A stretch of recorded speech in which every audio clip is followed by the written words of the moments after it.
2 weeks ago, I asked if you guys feel motivated most days. And not to my surprise, most of everybody either said no or not really. But what did catch my attention is that most of the people that said no were the people I thought were the most motivated every day. More than half of the list of the people that said no were people who are constantly grinding, always posting, always sharing their work. I'm kind of wondering to myself, what's going on here? So before we dissect that, I want to talk about 3 topics today. First topic is we're wrong about what motivation means. The second is the death of comparison. And the third, how to stay motivated when you really don't want to. So first, let's kind of unpack how we define motivation. Oftentimes we talk about motivation as if it's this magic thing that kicks in at certain opportune times. And in reality, we're actually talking about the feeling inspiration.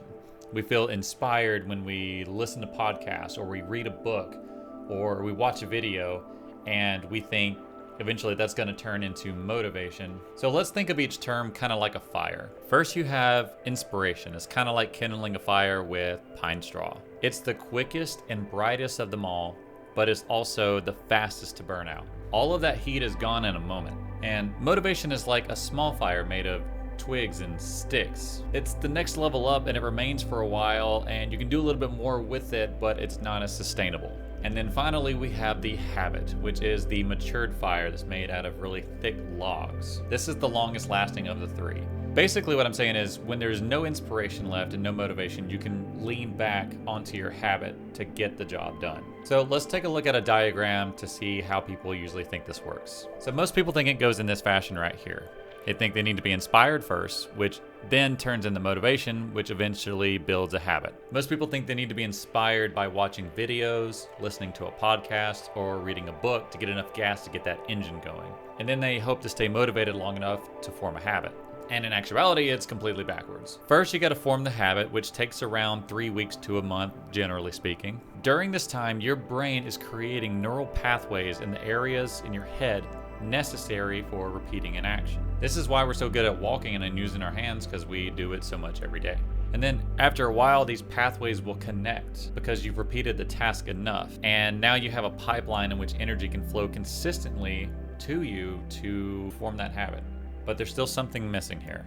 We're still not inspired yet. So how does inspiration work after you formed a habit and then motivation? So there's no real definite answer on this, but it will happen. More often than not, your pull of inspiration is going to kick in when you're trying to do something new after you have formed motivation. So here's an example. I have been going to the gym consistently for 3.5 years. And while I'm not big by any means, that's not the goal. The goal was to teach my brain to do something over and over and over again with something that it really doesn't want to do. I absolutely hate working out in the cold, when it's rainy, when I'm tired, but those are actually the best times to work out. These things help develop a stronger foundation. For example, 1 month ago, I made the goal to stop drinking sodas completely. I have been drinking soft drinks consistently every single day for the last 16 years. It got kind of embarrassing. Sometimes I would sneak out just to get a drink.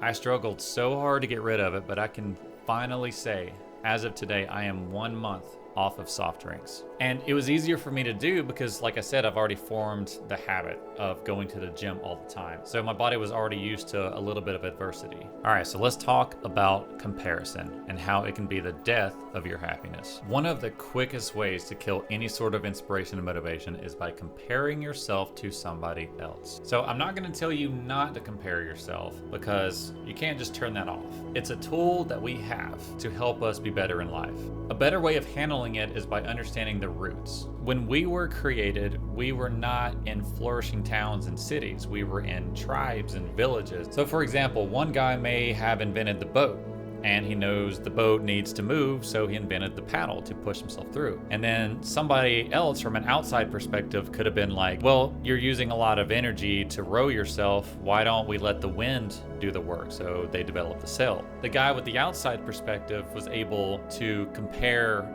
that guy's ideas with his and then merge them together and created something really relatively new. So in essence, comparison can be a really great tool, but it's also very dangerous to your mental health if you use it wrong. And nowadays, it kind of seems like we've taken this tool that used to be for innovation, and now we use it to interrogate ourselves. So instead of telling you not to compare, here's what I suggest you do. Pose your questions like this. What can I do to get the results that they're getting? What are they doing that's working? How can I get there? How can I do it better? How can I do it faster? Or make it a statement like, I cannot wait to get where they are. I may not be there now, but one day I will be. So how do we stay motivated? How do we even get to the point to make ourselves move? Each of us has a different story. There's a lot of things that go into how we react to everyday life. For me, I have what's called attention deficit disorder.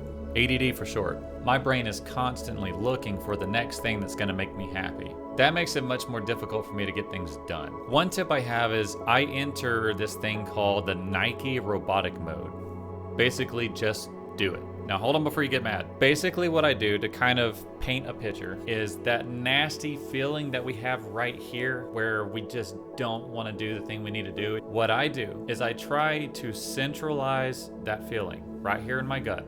Do this thing where I kind of pull myself out of it, where I'm just feeling the bad feeling. I'm not associating any thoughts with it. I'm just looking at it from an outside perspective, almost like standing outside of a fishbowl and looking in and realizing it's just body parts reacting to make this feeling happen. And that's all it is. And then what I've done out loud is say, just do it, just do it, just do it. And then I just start doing the thing as I'm performing the task. And more often than not, I get things done just by doing that.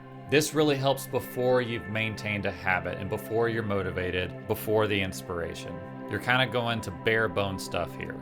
The second thing I do is I write it down in a notebook. For example, I use these right here called All Terrain.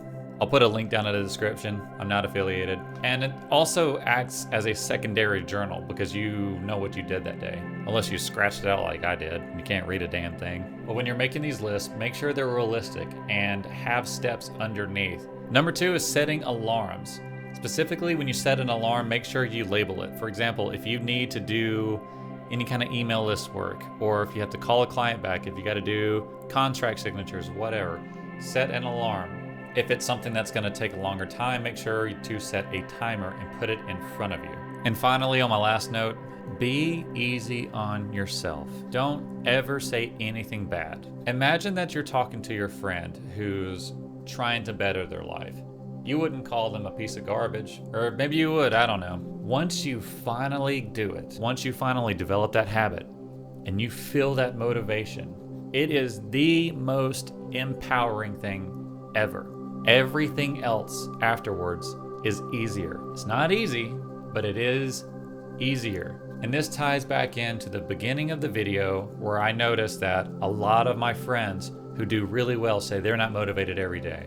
They just do it. I've seen enough of their posts where they said, I'm just doing it, just gonna go for it. I am not feeling it today at all, gonna do it anyways. They have zero inspiration to do what they do, but they've seen the results of a habit. And what's really nice about all this is there's no hidden secret. You have all the things available to you right now to do the things that you want to do. Most things in life are a lot more simple than we think.